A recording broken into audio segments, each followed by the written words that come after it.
प्यारे बच्चों नमस्कार। आज के पाठ्यक्रम में हम चलते हैं मियां नसरुद्दीन और इसको नान बाई का मसीहा कहा जाता है। क्यों कहा जाता है और इस पर चर्चा करते हैं। साहबो, उस दिन अपन मटिया महल की तरफ से न गुजर जाते तो राजनीति, साहित्य और कला के हजारों हजार मसीहों के धूम धड़के में नान बाइयों के मसीहा मियां नसरुद्दीन को कैसे तो पहचानते। सचमुच में देखेंगे साहबों, अभी कहाँ चल रहे हैं मटिया महल, एक पवित्र स्थान है और उधर से न गुजर होते तो राजनीति, साहित्य, कला के हजारों मसीहा के धूम धड़के में नान बाइयों के मसीहा मियां नसरुद्दीन को कैसे पहचानते और कैसे उठाते लुत्फ, यानी मजा। उनके मसीही अंदाज का हुआ यह कि हम एक दोपहरी जामा मस्जिद के आड़े पड़े मटिया महल के गड़ैया मोहल्ले की ओर निकल गए और निहायत माने जरूरी, आवश्यक, मामूली अंधेरी सी दुकान पर पटापट आटे का ढेर सनते देखा। आटा जिसको गुथना कहते हैं, छत्तीसगढ़ी में सानना बोलते हैं ना, गुथना इसका हिंदी रूपांतर है। तो आटा गूथे देख ठिठके, अरे क्या बात है। अचानक सोचा अरे सेवाइयों की तैयारी होगी, पर पूछने पर यह मालूम हुआ कि खानदानी मतलब खानदान, पूर्वज परंपरा चली आ रही है ना। तो खानदानी नान बाई मियां नसरुद्दीन की दुकान पर खड़े हैं। पता चला कि वे नान बाई मसीहा की दुकान पर खड़े हैं। मियां मशहूर मतलब बहुत दूर तक उसकी जान पहचान है और नामजद है। उनको सभी जानते हैं, मशहूर है और 56 किस्म की रोटियां बनाने के लिए, है ना, व्यंजन बता रहे, 56 प्रकार के व्यंजन। अब एक दो रोटी नहीं कि पतला रोटी, मोटा रोटी, वो क्या है, पूड़ी वगैरह है, तो ये नहीं, 56 प्रकार की व्यंजन किस्म की रोटियां बनाते हैं, बनाने के लिए प्रसिद्ध है। जो ऑर्डर दोगे वही बनाएगी। इसको 56 प्रकार की रोटी बनाते हैं, इसलिए इसको नान बाई का मसीहा गया। मियां नसरुद्दीन को नान बाइयों का मसीहा क्यों कहा जाता है, प्रश्न बनता है। उत्तर हो जाएगा, मियां नसरुद्दीन 56 प्रकार की रोटियां बनाते हैं, इस कारण उसको नान बाई का मसीहा कहा जाता है। हमने जो अंदर झांका तो पाया मियां 4 पाई पर बैठे हुए हैं। 4 पाई जानते हो? एक पाई बराबर कितना होता है प्यारे बच्चों? 22/7 कह रहे हैं। और 4 पाई बराबर 88/28। अमन नहीं बेटा, 4 पाई बराबर 1 खटिया होता है ना। 4 पाई किसको कहते हैं? खटिया को कहते हैं। तो मियां 4 पाई पर बैठे बीड़ी का मजा ले रहे हैं। बीड़ी पीते थे, है ना, बहुत सारे मादक पदार्थ है, मजा ले रहे थे। मौसमों की मार से पका चेहरा देखते हैं, उसका चेहरा पका हुआ है, सिर का बाल पका हुआ है, आंखों में झाइयां पड़ गई है और भोलापन, और पेशानी पर बैठे पर मजे से कारीगर के तेवर देखो। कारीगर जो उसमें जो हस्तकला कहते हैं, हुनर कहते हैं, उसको कहते हैं। हमें ग्राहक समझ मियां ने नजर उठाई। ग्राहक समझ, और कभी भी दुकान में जाओगे तो पूछते हैं क्या चाहिए बाबूजी, खाली बाबूजी। और बोलने का जो तरीका होता है बेटा बहुत सुंदर होता है, तभी उसके यहाँ ग्राहक जाएंगे और खरीदारी करेंगे। और जो हमेशा टेंशनबाजी लेते हैं, हमेशा क्रोध होगा, अरे चिड़चिड़ा है, उसके पास कौन जाएगा, तो उसमें मिठास होना चाहिए। आवत ही हरे से नहीं नैनन नहीं सने, तुलसी तहा ना जाइए कंचन बरस में। अतिथि, ग्राहक और मृत्यु, ये बिन बुलाए मेहमान आ जाते हैं बेटा, है ना। अतिथि जिसकी तिथि निश्चित न हो, अतिथि देवो भव, ग्राहक देवो भव, ग्राहक को भी देवता समझे, क्योंकि उसी से हमारा रोजी रोटी चल रहा है। तो हमें ग्राहक समझकर मियां ने नजर उठाई और बोले, क्या बोले, फरमाइए। झिझक से कहा, आपसे कुछ एक सवाल पूछने थे। और ये जो थे, आपसे कुछ एक सवाल पूछने थे, आपको वक्त हो तो, यदि आपके पास समय हो तो। मियां नसरुद्दीन ने 5000 अंदाज से सिर हिलाया। पंच माने 5000 माने हजार, यानी 5000 अंदाज से सिर हिलाया। और निकाल लेंगे वक्त, पर यह तो कहिए आपको पूछना क्या है। पर अब तो बताइए क्या पूछना है। फिर घूर कर देखा मतलब क्रोध से देखा और जोड़ा, मियां आखिर अखबार नवीस तो नहीं है, अखबार नवीस माने पत्रकार तो नहीं है, और क्योंकि यह तो खोजियों की खुराफात होती है। ये जो अखबार वाले होते, पत्रकार वाले, खोजियां तरह तरह से खोज निकालेंगे और अपने अखबार के मुख्य पेज में अच्छे अच्छी खबरों को छापते हैं, ताकि लोग ललायित हो और हमारे अखबार ज्यादा बिके, है ना। नेपोलियन ने कहा था, मुझे हजारों संगीनों से डर नहीं लगता है, मुझे हजारों संगीनों से डर नहीं लगता है, किंतु 3 पत्रकार से मुझे 3 चीज से डर लगता है। वो पत्रकार ये है, बताओ, हजारों संगीन मतलब वो गोली चलाते हैं ना, उसको संगीन कहते हैं ना, तो वही है। तो मुझे हजारों संगीनों से डर नहीं लगता, लेकिन 3 पत्रकार से, 3 समाचार पत्रों से मुझे डर लगता है। ये समाचार के महत्व के अंतर्गत आता है। समाचार छापना है, कहाँ का समाचार। अभी देखोगे, अभी पूरे पेज में देखोगे तो कोरोना का जो चल रहा है ना, वहां इतने कोरोना पाए, वहां पाए। हमारे गांव में हो गए 7 लोग हो गए बेटा। हम लोग बहुत मुश्किल से चल रहे हैं, उससे बचना है, सुरक्षा भी देखना है और पाठ भी पढ़ाना है। तो अखबार में नहीं तो कहा, खोजियों की खुराफात होते हैं। हम तो अखबार बनाने वाले और अखबार पढ़ने वाले को बिल्कुल निठल्ला समझते हैं। ये पेपर पढ़ते हैं, समाचार पढ़ते, क्या मिलता है आपको? कुछ मिले, 2-4 पैसे मिले तो अच्छी बात है। और फालतू पेपर पढ़ रहे हैं, कोई क्रिकेट देख रहे हैं, 8-8 घंटा देख रहे हैं, उसमें क्या मिलता है आपको? कुछ नहीं मिलता। ये हमारे नान भाई मियां नसरुद्दीन की कहावत चरितार्थ होती है। उसको निठल्ला, बेकार फालतू निठल्ला मतलब जिसके पास और कुछ काम धाम नहीं है।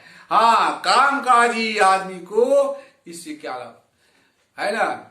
उसमें हनुमान ते ही पर सकर किन्न पुनि प्रणाम, राम काज किन्हे बिना मोहि कहा विश्राम। ये हनुमान जी जब जाते हैं ना लंकापुरी में, तो बीच में पर्वत निकला जाता है, मैनाक पर्वत। तो कहते भैया ये तो बहुत उपकार किए, चलो थोड़ा सा आराम कर। तो राम कहते, हनुमान जी कहते हैं, राम काज किन्हे बिना मोहि कहा विश्राम। उसको काम से फुर्सत नहीं मिलता है। और आज देखेंगे तो आजकल काम काज है ना, गृह कार्य नाला जलना जंजाला, घर में तरह तरह से कुछ भी काम है, पर भी घर में बहुत सारे काम है। कुछ काम करने कहते हैं, बहुत सारे काम है। ये नहीं, समय किसी के पास नहीं बेटा, समय निकाला जाता है। तो हाँ, काम काज आदमी को इससे क्या काम। अब अभी निदाई कोड़ाई दवाई छिड़काव करना है, तो क्या वो वीडियो खेलते रहेगा, क्या लूडो खेलते रहेगा? ये भावार्थ है। तो कहा, हाँ, काम काज आदमी को इससे क्या काम है। खैर, आपने यहां तक आने की तकलीफ उठाई है, तो पूछिए क्या पूछना है, क्या पूछना, पूछिए। पूछना यह था कि किस्म किस्म की रोटी पकाने का इल्म माने शिक्षा, इल्म माने शिक्षा, हुनर आपने कहां से हासिल किया। एक पूछना था, ये तरह तरह से 56 प्रकार की रोटी बना लेते हो ना, ये सब रोटी बनाने की जो कला है आपने कहां से सीखा। मियां नसरुद्दीन ने आंखें की कंचे हम पर जोर पर फिर ऐसे घूर कर देखे और फिर तरेर कर बोले, क्या मतलब? पूछिए साहब। नान भाई इनमें लेने कहीं और क्या जाएगा? नान भाई कोई और सीखने जाएगा? नहीं जाएगा। नान भाई इल्म लेने कहीं और जाएगा क्या? नगीना साज, नगीना साज मतलब मनिहारी दुकान वाले नहीं, नगीना साज के पास मनिहारी दुकान मिलते हैं, चूड़ी टिकली फुंदी दुनिया भर का आप लोग जानते हैं। उनके पास जाएगा? नहीं। क्या आईना साज के पास जाएगा? क्या मीना साज के पास जाएगा? क्या रफूगर रंगरेज या तेरी तंबोली से सीखने जाएगा? क्या फरमा दिया साहब? यह तो हमारा खानदानी पेशा है, पूर्व से है। या मेघाम देवगणा पितर से पास तया मध्य मेघ्या मेघा विनम गुरु। ये होता है, ये हमारे पूर्व से परंपरा से चली आ रही है, खानदानी है हम लोग, हमारे दादा परदादा दुनिया भर के लोग थे, पेशा ठहरा है। हाँ, इल्म की बात पूछिए, जो शिक्षा की बात पूछिए तो कुछ भी सीखा वह अपने वालिद उस्ताद से ही सीखा। हम अपने दादा परदादा से सीखे। मतलब यह कि हम घर से ना निकले कि कोई पेशा अख्तियार कर, हम घर से बाहर नहीं गए कि कोई पेशा करना है, व्यवसाय करना है। जो कुछ भी सीखना है वो हमारे पूर्वज के देन है। बाप दादा का हुनर था। किसका था? बाप दादा का हुनर था। वालिद मरहूम के उड़ जाने पर, यानी उड़ जाने पर, इस संसार से चले जाने पर मैं बैठ गया और उन्हीं के ठिये पर, जहां पर सामान बेचा जाता, ठिया कहते हैं, जैसे पसरा भी बोलते हैं, बाजार में जाते हैं ना तो ठिया है, जहां पर बैठते हैं वो वहीं पर बैठेंगे। उन्हीं के ठिये पर आपके वालिद, अरे फिर प्रश्न किए कि आपके वालिद अर्थात पिताजी कौन? मियां नसरुद्दीन की आंखें लम्हा भर को किसी भट्टी में गुम हो गई। बहुत सोचने समझने वाली बात है बेटा। प्रश्न किया जा रहा है और ये इधर उधर कहीं नजर फेरे है, समझ जाओ कि वो आपके प्रश्नों से या आपके बातचीत से वो रुचि नहीं ले रहे हैं, वो झेल रहे हैं। कभी भी आप बात करें एक दूसरे से तो यहाँ पर देखेंगे जहां आपकी बात कटी और इधर उधर के विषय पर विषयांतर किए, समझ जो वो आपकी बातों को पसंद नहीं करते। इसको सीखना है बेटा। ये वही भाव लिखा वहां पर है। मियां नसरुद्दीन आके लम्हा पर किसी भट्टी की ओर गुम हो गई, लगा गहरी सोच में है, विचार कर रहा है। क्या सोच रहा होगा बताओ? ये जो आया है बेवकूफ, वो किसी तरह से यहां से चले गया है, न तो एक कप चाय पीने वाला है, न समोसा खाने वाला है, और फालतू से टाइम पास क्या करो। हाँ, जिससे बातचीत करो, कुछ फायदा हो तो मतलब की बात है। फिर से हिलाया, क्या आंखों के आगे चेहरा जिंदा हो गया। और हाँ, हमको वालिद साहिब मशहूर थे, हमारे जो पिताजी थे बहुत मशहूर थे, सब जानते थे। मियां बरकत शाही, क्या? मियां बरकत शाही नान भाई गढ़िया वाले के नाम से मशहूर थे। उनके वालिद और उनके पिताजी यानी कि हमारे परदादा साहब भी थे। आला नान भाई, उसका नाम क्या? नाम याद रखेंगे, इसका नाम था परदादा का नान भाई, और उसका मियां बरकत, और जो बना रहा है मियां नसरुद्दीन। 3 नाम हो गए बेटे, एक नंबर के लिए आता है, इसको ध्यान में देना। आपको इन दोनों में से किसी को भी कोई नसीहत याद हो, कोई पाठ याद है या कोई घटनाक्रम याद है जिसको हमें बता सको? याद है? पूछते हैं। नसीहत में शिक्षा काहे की? नसीहत काहे की मियां? काम करने से आता है। ये जो नसीहत शिक्षा ना है, काम करोगे, सभी जानते हो बेटा, काम करोगे तभी आपको शिक्षा मिलेगा। करते करते अभ्यास के जड़मती होत सुजान, रसरियावत जात है और सिल पर परत निशान। अभ्यास करने से, अभ्यास ही गुरु होता है बेटा। गुरु द्रोणाचार्य किसी से जानते हो ना, उधर कौरव पांडव थे, अभ्यास किया है। और हिरण्यधनु का पुत्र जो एकलव्य है, वो मूर्ति के सामने अभ्यास किया बेटा, और श्रेष्ठ धनुर्धर बनने की होड़ में लगे हुए थे। लेकिन द्रोणाचार्य जान गए थे ये तो पांडवों के लिए, अर्जुन सिंह के लिए खतरा, इसलिए उसका दाहिने हाथ का अंगूठा मांगा था। आप इन्हें पढ़ चुका है, तो उसी को कह रहे हैं। नसीहत का है कि मियां काम करने से आता है, नसीहतों से नहीं। शिक्षा दे दिया क्या हो जाएगा? ये बनाना है तो ये ऐसा करो, ऐसा करो, हो जाएगा? नहीं, उसको सीखना पड़ता है, काम करना पड़ता है, जिसको कहते हैं आप लोग प्रैक्टिकल करो, प्रैक्टिकल। हाँ, तभी विश्वास करो, अन्यथा नहीं है। तो वही कह रहा है, नसीहतों से नहीं, हाँ वजह फरमाया आपने। पर यह तो बताइए ही कि बताइए कि जब हमने भट्टी की ओर इशारा किया, इस काम पर लगे, तो वालिद साहिब ने सीख के तौर पर कुछ तो कहा होगा। अरे भट्टी की ओर देखियो, अभी आपने भट्टी जहां पर कढ़ाई चलता है, तेल चढ़ाया जाता है, उसमें पकवान बनाए जाते हैं, उधर देखा है। नसरुद्दीन साहब ने जल्दी जल्दी 2-3 कस खींचे, फिर गला साफ की और बड़े अंदाज से बोले, अगर आपको कुछ कहलवाना ही है तो बताइए। तो बता दिए हैं कि आप जानो, जब बच्चा उस्ताद के या पढ़ने बैठता है तो उस्ताद कहता है का आलिफ, जैसे हम लोग छोटे बच्चों को पढ़ाते हैं, अनार के या आम के या, उसको सिखाया जाता है। तो उससे कहता है कालिफ, तब बच्चा कहता है आलिफ। का बे, तो बच्चा कहता है बे। का जीम, बच्चा कहता है जीम। इस बीच उस्ताद जोर का एक हाथ सिर पर धरता है और शागिर्द पर, और जब नहीं बोलते हैं तो गुरु जो होते हैं सिर को एक तमाचा जड़ता है। समझे साहेब?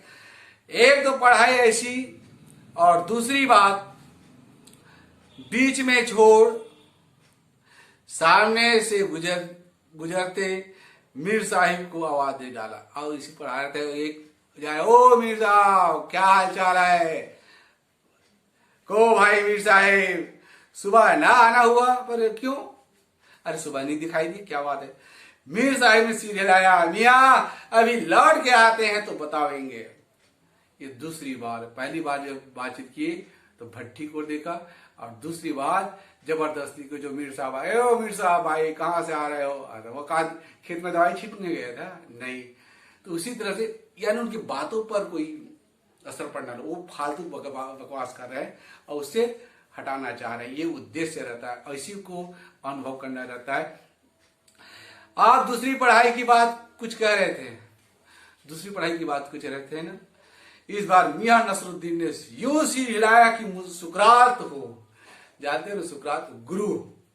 हाँ, एक दूसरी पढ़ाई भी होती है, सुनिए। अगर बच्चे को भेजा मदरसे में, मदरसे मतलब पाठशाला में भेजा, तो बच्चा न कच्ची में बैठा, ये कह रहा न कच्ची में बैठा, न बैठा वह पक्की में, न दूसरी में, यानी सीधा न तो KG1 KG2 सीधा कहां पहुंच गया, कक्षा तीसरी में, दूसरी में जाकर बैठ गया, और जा बैठा तीसरी में, दूसरी में नहीं बैठा, किसी पहुंच गया तीसरी में, न कच्चा में बैठा न पक्का में, यहां बैठ गए वो तीसरी कक्षा, डायरेक्ट सीधा तीसरी कक्षा में बैठा। हम यह पूछेंगे कि उन 3 जमातों का क्या हुआ, जो पहली और दूसरी कक्षा का क्या हुआ? उन 3 क्लास का क्या? क्लास पहले के बच्चे, पहले के बुजुर्ग लोग पूछते हैं, बाबू कौन गिलास में? ग्लास कहते हैं उसको, क्लास बोलने नहीं आते बेटा। ये जो शब्द अपभ्रंश भाषा बन जाता है। पहले के बुजुर्ग पूछते हैं कि गिलास पढ़े? 8 गिलास, 8वीं, 7 गिलास, 7वीं। वो क्लास को ग्लास बोलते थे, ग्लास। तो यहाँ पर न कक्षा में कच्ची में बैठा, न पक्की में, सीधा बैठा किसमें? तीसरी कक्षा में बैठ गया है। और अपना ख्याल था कि मियां नसरुद्दीन नान भाई अपनी बात का निचोड़ भी निकालेंगे, पावर हम ही पर दागते रहे। आप ही बताइए उन 3 जमातों का हुआ क्या? यह बात मेरी समझ के तो बाहर है। इस बार शाहीन नान भाई मियां कल्लन के पोते, अब नाम चौथा नाम आ गया है। इस बार शाही नान मियां कल्लन के पोते अपने बचे खुचे दांतों से खिलखिला के हंस दिए। मतलब मेरा यह साफ न था तो लो साहिब हो, अभी साफ हुआ जाता है, जरा सी देर को मान लीजिए। हम बर्तन धोना ना सीखते, हम भट्टी बनाना ना सीखते, भट्टी को आंच ना देना सीखते, तो क्या हम सीधे सीधे नान भाई का हुनर सीख जाते? मियां नसरुद्दीन हमारी ओर कुछ ऐसे देख किए कि उन्हें हमसे जवाब पाना, फिर बड़े ही मजे अंदाज में कहा। कहने का मतलब साहिब यह की तालीम, तालीम मतलब होता है शिक्षा की भी तालीम भी बड़ी चीज है, शिक्षा की भी तालीम भी बड़ी होती है। और सिर हिलाया, है साहेब माना, किसको मान गया? मियां नानवी को। और आज के पाठ्यक्रम को यही परिणाम दिया जाता है। जय हिंद।